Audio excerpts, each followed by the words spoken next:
இறக்கையுள்ள குஞ்சு இது, கூடு ஒன்றும் தேவையில்லை. புத்தியுள்ள பிள்ளை இது, கெட்டு நிற்க போவதில்லை. தாயொருத்தி இருந்தா ஒரு தந்தை உண்டு கேளம்மா. தந்தை ஒண்ணு இருந்தா பெத்த பாட்டி இன்றி போகுமா?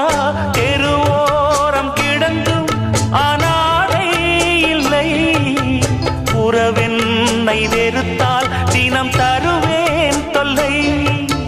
கெட்டாலும் பட்டாலும் உன் பேரன்தான். என்னடி ஞான பெண்ணே, உண்மை சொல்லடி ஞான பெண்ணே. நடந்தால் 2 அடி, இருந்தால் 4